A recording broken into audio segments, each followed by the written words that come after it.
ठरलं तर मग मालिकेच्या येणाऱ्या आठवड्यामध्ये अतिशय रोमॅन्टिक ट्विस्ट आपल्यासमोर आला आहे आणि अखेर ज्या क्षणांची सर्वजण वाट बघत होते तो क्षण आपल्याला बघावयास मिळून 20 वर्षापूर्वी ज्या ठिकाणी रविराज प्रतिमाचा अपघात झालेला असतो, नीतीच्या चमत्काराने आणि योगायोगाने त्याच ठिकाणी सायली तिथे कशी येते आणि पाठीमागून रविराजला सुद्धा नीती पूर्णाईसोबत कशी त्याच जागेवरती आणते आणि समोर सायली हीच तन्वी असल्याच्या सत्याचा पूर्णाई आणि रविराज समोर कसा स्फोट होतो हे आपल्याला बघावयास मिळणार आहे.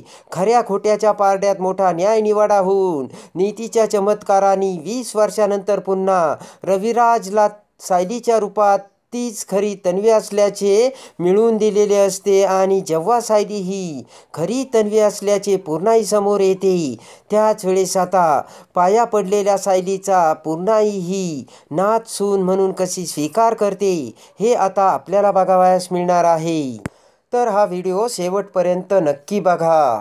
त्यामध्ये आता महिपतला सक्त कारावासाची शिक्षा भोगायला लावून आता सायली आणि अर्जुनने प्रतापला सुखरूपपणे निर्दोष सोडून घरी आणलेले असते आणि सायलीमुळे आज सुभेदारांच्या घराण्याची इज्जत वाचली आणि प्रतापच्या कपाळावरती लागलेला आता काळा डाग आता सायलीने पुसून काढलेला असतो आणि त्यामुळे खऱ्या अर्थाने सुनेचे कर्तव्य पूर्ण केले हे आता प्रताप आणि पूर्णाई समोर येऊन सुभेदारांच्या घरात आता सगळेच जण सायलीची वाहवाह करत असतात.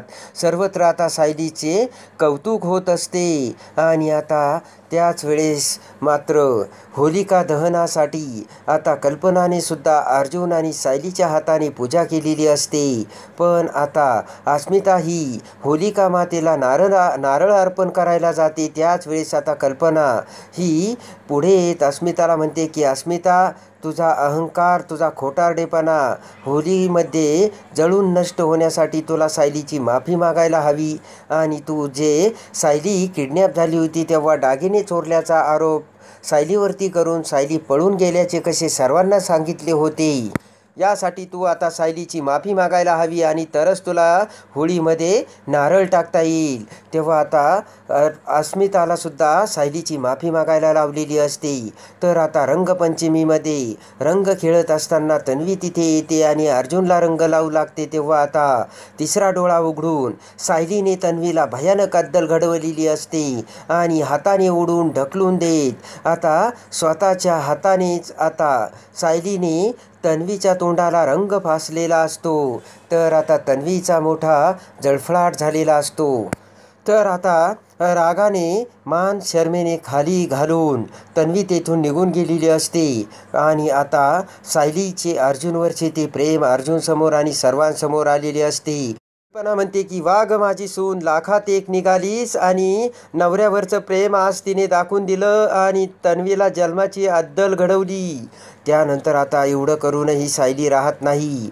तर आता रागाने तन्वीला अद्दल घडवण्यासाठी सायली ही रविराजकडे आलेली असते. पण त्याच वेळेस रविराजला ते तन्वीचं गाठोडं त्याच्या रूममध्ये मिळालेलं असतं आणि त्यामध्ये आता सायलीची ती बाहुली, सायलीचा तो फोटो आणि सायलीच्या लहानपणीच्या त्या सर्व वस्तू रविराजला मिळालेल्या असतात आणि त्या गाठोड्यावरती सायलीचं नाव बघून सुद्धा रविराजला मोठा हादरा बसलेला असतो आणि त्याच वेळेस सायली तिथे येऊन सायलीने आता त्या सर्व सत्याचा उलगडा केलेला असतो आणि ते गाठोडे म्हणजे लहानपणाचे माझेच गाठोडे असल्याचे आता सायलीने रविराजांना सांगितलेले असते.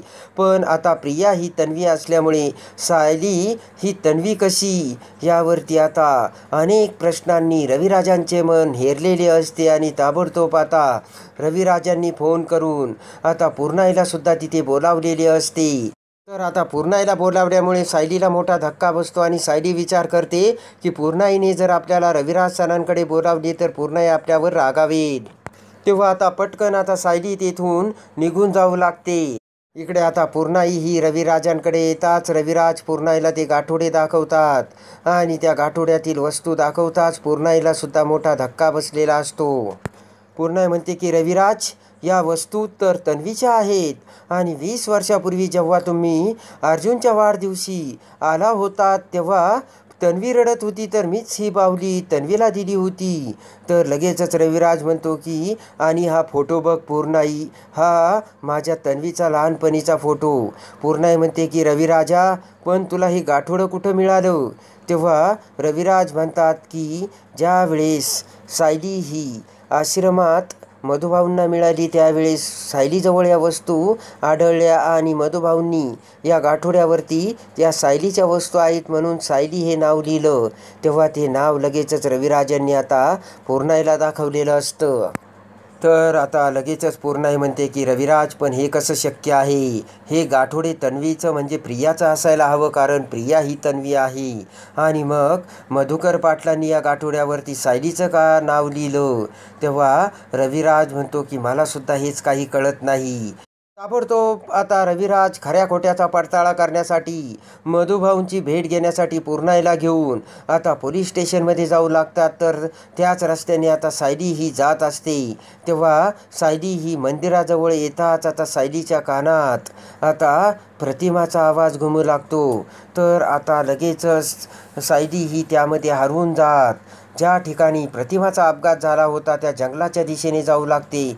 तर पाठीमागून आता त्याच्या गाडीतून रविराज पूर्णाईला घेऊन येत असताना रविराजांचे लक्ष सायलीकडे जाते. तर रविराज म्हणतो की सायली या दिशेने जंगलाच्या दिशेने कुठे निघाली पूर्णाई? लगेच पूर्णाईचे लक्ष सायलीकडे जाते आणि पूर्णाई म्हणते रविराज, त्या सायलीचा पाठलाग कर आणि ती कुठे चालली मला ते बघू दे. तर आता पाठीमागून रविराज आणि पूर्णाईसुद्धा आता सायलीच्या पाठीमागे येऊ लागतात. तर सायली ज्या ठिकाणी प्रतिमाची गाडीचा अपघात झाला होता त्या ठिकाणी येऊन थांबते आणि त्या आता उंच वाढलेल्या जंगलात त्या झाडातून आता प्रतिमा आपल्याला बोलावते आहे असे सायलीला वाटू लागते आणि सायलीला भास होतो. आणि आता सायली मोठ्याने ओरडते की वाचवा, मला वाचवा. आणि लहानपणीचे ते सर्व शब्द आता सायलीच्या कानात घुमू लागतात. तर आता लहानपणी आपण अपघात झाल्यानंतर कसे आई असे म्हणत प्रतिमाला हाक मारत होतो, तर ते सर्व आठवून आता मोठ्याने सायली ही आई असे ओरडते. आणि त्या क्षणी आता पूर्णाई आणि रविराजसुद्धा तिथे आलेले असतात. आणि पूर्णाई आणि रविराज ते सायलीच्या तोंडातील शब्द ऐकताच त्यांना मोठा धक्का बसतो. आणि ज्या ठिकाणी आपला अपघात झाला होता त्याच ठिकाणी सायली येऊन सायली ही आई असे ओरडली याचा आता रविराजांना सगळ्यात मोठा तन्वी असल्याचा साक्षात्कार झालेला असतो. आणि लगेचच आता सायली असे म्हणत पूर्णाई आणि रविराज पुढे येतात. तर आता सायली रविराज आणि पूर्णाईला बघून सायलीला मोठा धक्का बसतो. भानावर येत सायली म्हणते की रविराज सर आणि पूर्णाई तुम्ही?